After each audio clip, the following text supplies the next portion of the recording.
मैं हूं अदिल इम्तियाज़ और आज हम फेट सिमुलेशन को यूज़ करते हुए ब्लैक बॉडी रेडिएशंस जो हैं उनको स्टडी करेंगे। इस मॉडल को डिटेल में डिस्कस करेंगे। पहले इसकी थोड़ी बहुत थ्योरी हम जानेंगे और फिर हम इस सिमुलेशन पर आ जाएंगे और इस सिमुलेशन को परफॉर्म करेंगे। तो सबसे पहले हम देखते हैं कि ब्लैक बॉडी रेडिएशन होती क्या है और ये मॉडल यूज़ करने का, इस्तेमाल करने का मकसद क्या है। तो अगर मैं इस वक्त आपको ब्लैक बॉडी के बारे में बताना चाहूँ तो ब्लैक बॉडी एक ऐसा इनक्लोजर होता है, क्लोज्ड इनक्लोजर होता है जिसके अंदर रेडिएशंस आ रही होती हैं। इसमें एक सुराख है हमारे पास और यहाँ पर रेडिएशन आ रही हैं। ये ग्रीन कलर की रेडिएशंस आ रही हैं। आप बाहर से सुराख को देख रहे हैं, ये आपने याद रखना है। आप बाहर से इस सुराख को देख रहे हैं, इसके अंदर ये सारी की सारी रेडिएशन एब्जॉर्ब हो जाती हैं। ब्लैक बॉडी की करेक्टरिस्टिक है कि ये तमाम रेडिएशंस जो हैं, चाहे वो किसी भी वेवलेंथ की और फ्रिक्वेंसी की हों, उनको एब्जॉर्ब कर लेती है। चाहे वो विजिबल लाइट के स्पेक्ट्रम में हो, यानी नज़र आने वाली शुआएं हों, सूरज की किरणें जिस तरह होती हैं, चाहे वो अल्ट्रा वायलेट हों, चाहे वो इंफ्रारेड हों, किसी भी किस्म की जो रेडिएशन है वो इसके अंदर आएगी तो एब्जॉर्ब हो जाएगी। जब वो एब्जॉर्ब हो जाएगी तो आपके ख्याल में जब बाहर से आप इस सुराख को देखेंगे तो आपको क्या नज़र आएगा? अंदर आपको ब्लैक कलर नज़र आएगा। क्यों? क्योंकि कोई रिफ्लेक्शन नहीं हो रही, कोई भी किसी किस्म की रेडिएशन बाहर नहीं जा रही, तो इसलिए आपको यहाँ पे ब्लैक कलर नज़र आएगा। जब हमें कोई दरख्त ग्रीन नज़र आता है तो उसका मतलब ये होता है कि वो तमाम सूरज की रोशनी जो है उसको एब्जॉर्ब कर रहा है, सिर्फ ग्रीन कलर को रिफ्लेक्ट कर रहा है जो हमारी आंखों पे आ रहा है। इस वजह से वो हमें ग्रीन नज़र आता है। जब इसमें तमाम रेडिएशन अंदर ही एब्जॉर्ब हो गई और बाहर कुछ भी ना निकला तो इसका कलर हमें, इस सुराख का, ब्लैक नज़र आएगा। अब क्या होगा जी? हम इसको टेम्परेचर देंगे, हम इसको गर्म करेंगे, टेम्परेचर देंगे। टेम्परेचर पर रेडिएशंस जो हैं कुछ, वो ये एमिट करना शुरू कर देगा, ये बाहर को भेजना शुरू कर देगा। उससे हमें इसके मुंह पे ये जो सुराख है मुख्तलिफ कलर्स नज़र आना शुरू कर देगा, आ जाएंगे। मसलन अगर ये हमने इसको टेम्परेचर दिया, हमने इस ब्लैक बॉडी को हीट किया, तो ये इंफ्रा रेड जो है रेडिएशन अमिट करना शुरू किया इसने, तो हमें कुछ नहीं नज़र आएगा क्योंकि हम इंफ्रा रेड को नहीं देख सकते, हमें वो ब्लैक ही नज़र आएगा, ये सुराख। इसी तरीके से अगर हमने इसको फर्दर हीट किया और इसमें रेड कलर जो है, रेड कलर की जो रेडिएशन है वो बाहर निकलना शुरू हुई, तो हमें ये बाहर से सुराख रेड कलर का नज़र आएगा। चाहे इस बॉडी का मटेरियल कुछ भी हो, हमें ये सुराख जो है वो रेड नज़र आएगा। अच्छा, फिर मैं इसको और हीटअप करता हूँ तो हमें फिर ये सुराख जो है वो येलो कलर का नज़र आएगा। और ज़्यादा हीटअप करता हूँ तो हो सकता है ये ब्लू कलर का, क्योंकि ब्लू कलर की रेडिएशन बाहर जा रही होंगी तो ब्लू कलर का नज़र आए। और फिर हम उसके बाद अल्ट्रावायलेट रेंज में चले जाएंगे। तो इस तरीके से यहाँ पर इस सुराख में को अगर मैं देखूँगा तो मुझे टेम्परेचर के साथ साथ यहाँ पे मुख्तलिफ कलर्स नज़र आएंगे। अच्छा, अब ये चीज़ क्यों होती है इसको भी हम थोड़ा सा डिस्कस कर लेते हैं। पर सबसे पहले मैं आपको ये बताता हूँ कि हमारे पास पीरियोडिक टेबल में जितने भी एलिमेंट्स होते हैं उनको अगर हम जलाएं तो हमें डिस्क्रीट स्पेक्ट्रम मिलते हैं। डिस्क्रीट स्पेक्ट्रम का क्या मतलब है कि उनको अगर हम जलाएं तो हमें मुख्तलिफ लाइट जो है वो नज़र आती है और उसकी वेवलेंथ जो है वो यहाँ पर शो की गई है। तो अगर आप सोडियम को जलाएंगे तो सोडियम का जो शोला होगा या जो फ्लेम होगा वो येलोइश कलर का होगा। क्यों? क्योंकि आप देखें यहाँ पर आपको जितने भी वेवलेंथ नज़र आ रही हैं, ये जो आपके, वो ऑरेंज कलर की ज़्यादातर है, कुछ रेड कलर की हल्की सी हैं और हल्की सी ग्रीन कलर की हैं, पर मेनली ऑरेंज कलर की हैं। इसी तरीके से यहाँ पर आप हाइड्रोजन को जलाएंगे तो इन सब से मिलकर आपको एक कलर नज़र आएगा जो कि रेड, ग्रीन और ब्लू से मिला होगा, क्योंकि ये छोटे छोटे लाइट के कंपोनेंट्स जो हैं मिल के आपको ओवरऑल लाइट देंगे। इसी तरीके से आप कैल्शियम को जलाएंगे, मैग्नीशियम को। तो हम पीरियोडिक टेबल में जितने भी हमारे पास एलिमेंट्स होते हैं अगर हम उनको जलाएं तो वो हमें मुख्तलिफ़ किस्म के शोले जो हैं वो देते हैं और वो उनका डिस्क्रीट स्पेक्ट्रम होता है। अच्छा, ये बताने की क्या ज़रूरत थी? अभी मैंने आपको ये बताया कि ब्लैक बॉडी जो है उसके मुंह पे एक सुराख होता है। अब आप ये गौर करें कि ये जो सुराख है इसको हम मॉडल करते हैं, इस सुराख को हम मॉडल करते हैं स्टार्स से और प्लैनेट से। तो जी मैं सूरज से इस मॉडल को, इस सुराख को मॉडल करता हूँ। आप ये समझिए कि ये सूरज है, जो रोशनी इसके बाहर आ रही है आप सूरज की तरह उसको देख रहे हैं। तो अगर मैं यहाँ पर आपको ये पिक्चर दिखाऊं तो ये आप समझ लें कि ये सूरज है, और सूरज जो है वो ब्लैक बॉडी का वो सुराख है जिससे रेडिएशंस बाहर आ रही हैं, क्योंकि हम इसको गर्म कर रहे हैं। ठीक है जी, ये मॉडल है ब्लैक बॉडी का, सूरज एक ब्लैक बॉडी का मॉडल है। तो अब जो ब्लैक बॉडी है वो रेडिएट कर रही है बहुत सारी वेवलेंथ्स। तो हमने ये देखना है, हम बहुत दूर हैं सूरज से, तो हम सूरज को छू तो नहीं सकते, देख तो नहीं सकते ये कितना गर्म है, ठीक है। पर हमने ये अंदाज़ा लगाना है कि इसका टेम्परेचर क्या है, और हमने ये भी अंदाज़ा लगाना है कि इसके अंदर कौन कौन सी गैसेस जो हैं वो जल रही हैं। उसके लिए ब्लैक बॉडी जो मॉडल है वो बहुत ही कारआमद इस्तेमाल होता है। उसकी वजह के रेडिएशंस जो हैं वो हमारे तक ज़मीन पे पहुंच रही हैं। तो हम क्या करते हैं, हम सूरज की रेडिएशंस जो हैं उनको पहले काउंट करते हैं, देखते हैं, और फिर उनसे हिसाब लगा कर उनकी प्रोसेसिंग करके हमें अंदाज़ा हो जाता है कि सूरज जो है उसका टेम्परेचर कितना है। मसलन अगर हम यहाँ पर हैं, मैं अल्ट्रा वायलेट रेडिएशन मुझे मिल रही हैं यहाँ पर, तो अगर मैं सिर्फ सूरज की अल्ट्रा वायलेट रेडिएशन को देखूँगा तो मुझे सूरज का रंग नज़र नहीं आएगा। अगर मैं सूरज लेफ़्ट साइड पे जाऊँगा तो यहाँ पर विजिबल लैंड, ये विजिबल स्पेक्ट्रम है, ठीक है। अगर मैं इनको देखूँगा तो मुझे, अगर मैं येलो कलर को देखूँगा तो मुझे सिर्फ सूरज येलो कलर का नज़र आएगा। मैं अगर रेड कलर को देखूँगा तो मुझे सूरज लाल रंग का नज़र आएगा। इनको मिला के देखूँगा तो ऑरेंज कलर बन जाएगा सूरज, ठीक है। अगर इन सब कलर को मिला के देखूँगा तो ये वाइट कलर का मिल जाएगा। इस तरह यहाँ पर इंफ्रारेड है। तो क्या अगर मैं सिर्फ सूरज का येलो कलर देखूँ तो क्या मैं सारी रेडिएशंस को नाप सकता हूँ जो उसमें से आ रही हैं? नहीं, मैं उनको नहीं नाप सकता। तो इसलिए मुझे ये तमाम रेडिएशंस जो हैं इनको मुताला करना है, और इन रेडिएशन का जो मॉडल है वो मैं ये समझता हूँ कि ये सूरज जो है एक ब्लैक बॉडी की ओपनिंग या उसका होल है, और उसके अंदर बहुत ज़्यादा टेम्परेचर है। और मैं इन रेडिएशन को इस्तेमाल करते हुए ये अंदाज़ा लगाना चाहूँगा कि सूरज कितना गर्म है और उसके अंदर क्या क्या चीज़ें हैं, क्या क्या एलिमेंट्स हैं जो कि जल रहे हैं। तो अब आपको आइडिया हुआ होगा कि ब्लैक बॉडी रेडिएशन के मॉडल से हमें ये इन्फॉर्मेशन कैसे मिलती है जबकि हम सूरज तक नहीं जा सकते। अब मैं आपको एक और वीडियो दिखाऊंगा, और अगर आप इस वीडियो को देखें तो यहाँ पर हमारे पास एक स्टार है, ये सूरज है या कोई भी स्टार है। जब इसकी रोशनी हमारे पास आती है, हम सिर्फ विजिबल जो लाइट है उसको इस वक्त देख रहे हैं, हम इसमें infrared, ultraviolet, X rays, gamma rays इनको नहीं देख रहे, सिर्फ सिंप्लीफाइड मॉडल है। तो हम सिर्फ सूरज की रोशनी को देख रहे हैं जो कि विजिबल स्पेक्ट्रम में लाई करती है। तो मैंने क्या किया, सूरज की रोशनी के आगे एक प्रिज्म रख दिया, तो ये 7 रंगों में सूरज की रोशनी जो है वो मिल गई मुझे, ठीक है जी। इस प्रिज्म की जगह हम एक स्पेक्ट्रोमीटर रखते हैं, अमूमन प्रिज्म की बजाय स्पेक्ट्रोमीटर रखते हैं। अच्छा, अब मैंने क्या किया, मैंने उसके आगे एक और फ़िल्टर लगा दिया जो सिर्फ नीली लाइट दे मुझे रेड नहीं चाहिए, मुझे पीली नहीं चाहिए, मुझे येलो नहीं चाहिए, मुझे सिर्फ नीली लाइट चाहिए। और वो नीली लाइट के, जैसे वो मुझे नीली लाइट देगा तो मैं देखूंगा इसके फोटॉन्स कितने आ रहे हैं, कितने फोटॉन्स हैं, यानी कितनी एनर्जी है इसके अंदर, कितनी पावर है नीली लाइट में। सपोज़ यहाँ पर डिटेक्टर लगा दिया मैंने जो सिर्फ ये बता रहा है नीली लाइट की कितनी इंटेंसिटी आ रही है फोटॉन्स, तो इसके 81 फोटॉन्स आ रहे हैं। अच्छा, ये अब मैंने क्या किया, मैं उससे आगे गया और मैंने सोचा कि अब मैं एक और येलो लाइट में आ गया। अब मैंने वही फ़िल्टर बदला और येलो लाइट पे आ गया, तो उसने बताया येलो लाइट के 83 जो हैं वो फोटॉन्स हैं। मुझे पता चल गया, अच्छा सूरज से येलो लाइट जो है वो 83 उसकी इंटेंसिटी है, जो ब्लू लाइट थी उसकी 81 है। तो अब क्या, मैं उसका स्पेक्ट्रम जो है वो मेजर करता जा रहा हूँ। अब मैंने रेड लाइट किया, ठीक है जी।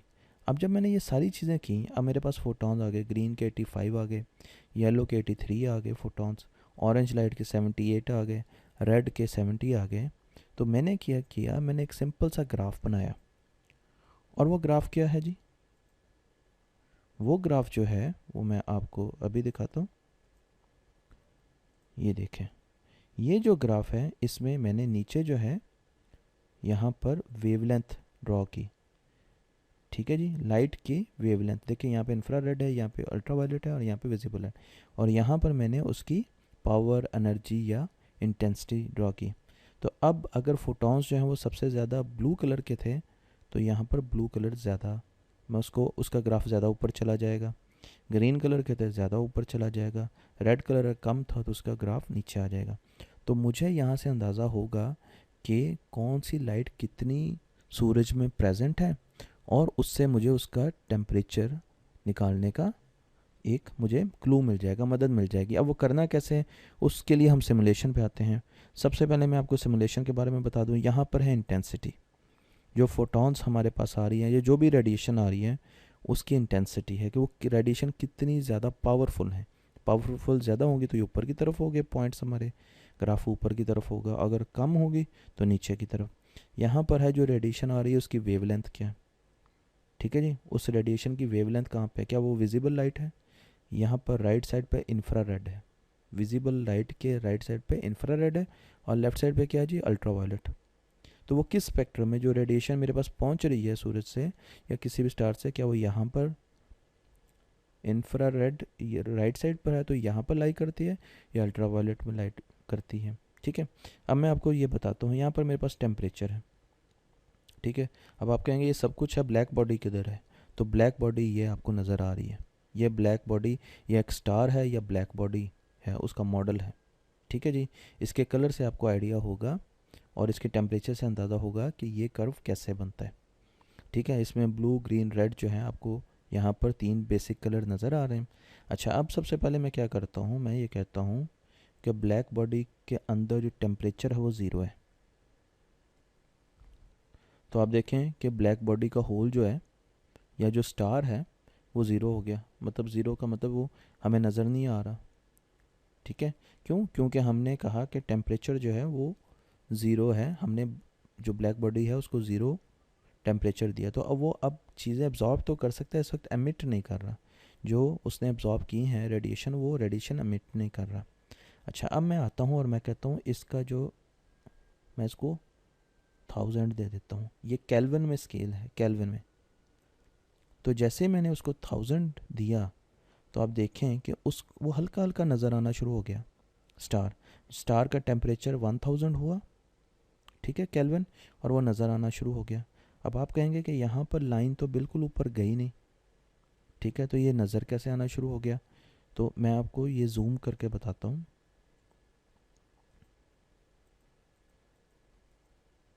ये देखिए, अगर हम इसको बहुत ज़्यादा जूम करें तो आपको आइडिया होगा कि यहाँ पर लाइन जो है ऊपर ग्राफ की गई है। इसका क्या मतलब है कि यहाँ पे हमें इंफ्रारेड, ये सारी इंफ्रारेड थी ना, इंफ्रारेड रेज मिलना शुरू हो गई हैं जो इस स्टार से आ रही हैं।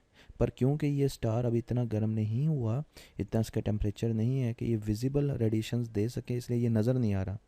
यानी इंसान को अपनी आँख से नज़र नहीं आ रहा, पर अगर आप एक इंफ्रारेड डिटेक्टर से देखें तो वो आपको ये नज़र आएगा। ठीक है, इसको मैं दोबारा ले जाता हूँ। अब मैं इसको थोड़ा सा और, टेम्परेचर ज़्यादा हो गया, ठीक है। अगर अब टेम्परेचर ज़्यादा हुआ है इस सन का तो 2775 इसका टेम्परेचर हुआ, ठीक है। तो अब ये ब्लैक बॉडी रेडिएशन जो आपको नज़र आ रही है, इसका कलर जो नज़र आ रहा है वो आपको ऑरेंज नज़र आ रहा है। अच्छा, अब आप कहेंगे कि ये कर्व तो बहुत थोड़ा सा है, पर अगर मैं इसको बड़ा करूँ तो अब आपको आइडिया हुआ ये क्या हो रहा है। देखें, यहाँ पर आपको इस पॉइंट पे इंफ्रारेड की वेवलेंथ मिल रही है, यहाँ पर भी मिल रही है, यहाँ पर भी। यानी ये जो स्टार है, ये जब इसमें इसका टेम्परेचर बढ़ा तो इसने इंफ्रारेड रेज देना शुरू कर दी। अल्ट्रावायलेट कोई नहीं थी अभी तक। देखें, अल्ट्रावायलेट वायलेट जो इसका स्पेक्ट्रम है वो ज़ीरो है बिल्कुल, ठीक है। इसने इंफ्रारेड रेज देना शुरू कर दी जो कि हमें आँख से नज़र नहीं आती, पर हमें, हमारे पास ऐसे डिटेक्टर हैं जो कि अल्ट्रावायलेट लाइट को का पता लगा सकते हैं, देख सकते हैं। तो उन्होंने इसको देख लिया, ठीक है। और अब ये क्या हुआ, जैसे मैंने टेम्परेचर थोड़ा सा ज़्यादा किया तो ये देखें कि ये कुछ फोटॉन्स हमें ऐसे भी मिले जो कि रेड और ब्लू लाइट में भी हैं, ठीक है। अगर मैं टेम्परेचर कम करूँ, देखें ये फोटॉन्स आहिस्ता आहिस्ता इनकी स्ट्रेंथ कम होती जा रही है और ये भी फेड होता जा रहा है, ठीक है। देखें, ये कम होती जाएगी तो ये बिल्कुल काला हो जाएगा, ब्लैक हो जाएगा, ये देखें। और जैसे जैसे टेम्परेचर होगा थोड़ा सा, तो आप देखें कि अब आपको फोटॉन्स जो मिल रहे हैं वो इंफ्रारेड में भी मिल रहे हैं, इसलिए ये ग्राफ जो है यहाँ पे कुछ वैल्यूज़ दिखा रहा है। इसकी पीक इस वक्त इंफ्रारेड जोन में है, पर ये साथ साथ थोड़ी थोड़ी वैल्यूज़ जो है वो आपको रेड कलर के और ऑरेंज कलर के जो लाइट्स हैं उनकी वेवलेंथ भी आपको मिल रही है, इससे आपको आ रही है। तो आप उनको कैलकुलेट करके ये टेम्परेचर जो है इसका अंदाज़ा लगा सकते हैं कि इस वक्त जो सन है उसका टेम्परेचर जो है वो इतना है हमारे पास, ठीक है। अच्छा, अब मैं इसको ज़्यादा कर देता हूँ। तो जैसे मैंने इसको ज़्यादा किया, अब आप देखें कि ये येलोइश कलर का हो रहा है, इसका टेम्परेचर भी ज़्यादा हो रहा है, और येलोइश कलर का जो है वो हो रहा है, ये हमारे पास स्टार जो है इसका टेम्परेचर बढ़ता जा रहा है, ठीक है। तो अब ये ज़्यादा एमिशन कर रहा है, इंफ्रारेड की एमिशन जो है वो आहिस्ता आहिस्ता जो है ये कम कर रहा है। यहाँ पर इंफ्रारेड काफ़ी ज़्यादा है, यहाँ पर उसका एम्पलीट्यूड कम है, पर विजिबल लाइट में आता जा रहा है इसका ग्राफ, ठीक है। अच्छा, अब मैं इसको थोड़ा सा नॉर्मल में ले जाता हूँ। नॉर्मल ये हमारे पास स्केल है 0 से 100 तक, तो अभी हम सिर्फ इस स्केल में आए हैं। अब मैं इसका टेम्परेचर और बढ़ाता हूँ, तो अब आप देखें कि ये अब ऑरेंज से वाइट हो रहा है, ये स्टार जो है ऑरेंज से वाइट हो रहा है। क्यों? क्योंकि अब ये विजिबल रेंज में आता जा रहा है। अब इंफ्रारेड का जो पोर्शन है वो कम होता जाएगा आहिस्ता आहिस्ता। अल्ट्रा वायलेट थोड़ी सी अब आपको रेडिएशन मिलना शुरू हो जाएंगी ज़मीन पर, ठीक है जी। इससे अल्ट्रा वायलेट की रेडिएशन जो है वो मिलना शुरू हो जाएंगी, पर मेनली ये विजिबल रेंज में नज़र आ रहा है, ठीक है। वाइट कलर का स्टार जो है वो हमें नज़र आ रहा है। अच्छा, अब हम इसको और करते हैं। तो मैंने जब इसको और बढ़ाया, अब आप देखें कि मोस्टली इसके जो आपको रेडिएशंस मिल रही हैं इसका टेम्परेचर बढ़ रहा है, और इसकी जो मोस्टली आपको रेडिएशन मिल रही हैं वो विजिबल लाइट में मिल रही हैं। और क्योंकि ये वाइट है, इससे भी आपको आइडिया होता है कि इसमें तकरीबन इस वक्त सारी लाइट्स हैं, ठीक है जी। और उसमें हमें विजिबल साइड पर इनकी रेडिएशन मिल रही है। अल्ट्रावायलेट रेडिएशन भी कुछ है इसमें नज़र आ रही है हमें, और इंफ्रारेड तो हैं ही हैं, इंफ्रारेड तो काफ़ी इसमें है, ठीक है, पर पहले से कम हो गई हैं। अब आप देखेंगे मैं जब इसको और बढ़ाऊंगा तो आप देखें ये ब्लू होता जा रहा है। इसका मतलब ये है कि ब्लू स्टार्स जो हैं, जो हमें स्टार ब्लू नज़र आए, तो उनका टेम्परेचर मोस्ट प्रोबेबली ज़्यादा होगा रेड स्टार से, और रेड स्टार्स जो हैं उनका टेम्परेचर कम होगा जो आपको येलो स्टार नज़र आ रहे हैं। यही हमारा पैटर्न था ना, कि जब हम बिल्कुल नीचे थे तो आपको बिल्कुल नज़र नहीं आ रहा था। इसका मतलब ये है कि ये जो अगर यहाँ पर हमें स्टार नज़र नहीं आ रहा, तो इसका ये मतलब नहीं कि वहाँ पे स्टार एग्जिस्ट नहीं करता। हो सकता है वहाँ पे स्टार एग्जिस्ट करता हो, पर वो विजिबल रेंज में उसकी रेडिएशन ना हो, ठीक है जी। अब आप देखें ये रेड स्टार है, टेम्परेचर कम है, पर मैं जैसे ऊपर जाऊँगा तो येलो स्टार। अब रेड स्टार जो नज़र आते हैं उनका टेम्परेचर चांसेस इसके ज़्यादा हैं कम होगा उन स्टार से जो कि येलो नज़र आते हैं, और येलो स्टार्स जो नज़र आते हैं उनका टेम्परेचर कम होगा, इसके चांसेस ज़्यादा हैं कि वो वाइट नज़र आए। और हैरान कुन बात यह है कि जो ब्लू स्टार है, ये ब्लू कलर अब हमें नज़र आना शुरू हो गया, ये बहुत ज़्यादा इसका टेम्परेचर ज़्यादा होगा, ठीक है जी। और अगर मैं इसको और बड़ा करता जाऊँगा तो फिर क्या होगा, ये आपको देखें तो अब ये मज़ीद ब्लू हो गया, ठीक है ना। तो यहाँ से हमें पता लगता है, हम अब स्टार पर ये जाके एक्सपेरिमेंट नहीं कर सकते, तो हम क्या करते हैं, हम एक ब्लैक बॉडी लेते हैं, उसमें उसको टेम्परेचर देते हैं, और फिर उसकी सारी की सारी ये सिमुलेशन जो है वो हम करते हैं, और उससे फिर हमें अंदाज़ा होता है कि अगर किसी स्टार की हमें रेडिएशन मिल रही है तो हम उसमें देख सकते हैं कि उस स्टार की कौन सी वेवलेंथ का जो इंटेंसिटी है वो कितनी है, और उन सब को कैलकुलेट करके कि उसमें वो स्टार जो है उसमें रेड जो लाइट है उसका कितना कंपोनेंट है, येलो लाइट का कितना है, ग्रीन लाइट का कितना है, ये सारे कैलकुलेट करके इंफ्रारेड कितना है, अल्ट्रा वायलेट कितना है, रेडियो स्पेक्ट्रम है कि नहीं है, गैमा रेज का स्पेक्ट्रम है कि नहीं है, तो हम उस स्टार के बारे में ये भी इंफॉर्मेशन जान सकते हैं कि वो कितना गर्म है, उसका टेम्परेचर क्या है, और हम ये भी इंफॉर्मेशन जान सकते हैं कि उसके अंदर जो एक्सप्लोजन्स हो रहे हैं, जो धमाके हो रहे हैं, वो हीलियम के हो रहे हैं, ठीक है, वो हाइड्रोजन के हो रहे हैं, वो कौन सी गैसेस जो हैं वो बर्न हो रही हैं, क्योंकि हमें पता है कि गैसेस का भी एक डिस्क्रीट जो है वो बैंड होता है जब हम उनको जलाते हैं, उनका एक डिस्क्रीट स्पेक्ट्रम होता है। तो इससे आपको अब कुछ आइडिया हो गया होगा कि हम ब्लैक बॉडी मॉडलिंग क्यों करते हैं और ब्लैक बॉडी मॉडलिंग से हमें क्या इन्फॉर्मेशन मिलती है और उसको फिर हम कैसे प्लॉट करके हम टेम्परेचर की, एमिशंस की और साथ साथ जो हमारे पास जो चीज़ें जल रही हैं उसमें फ्यूल कंपोनेंट्स की इन्फॉर्मेशन जो है वो ले सकते हैं।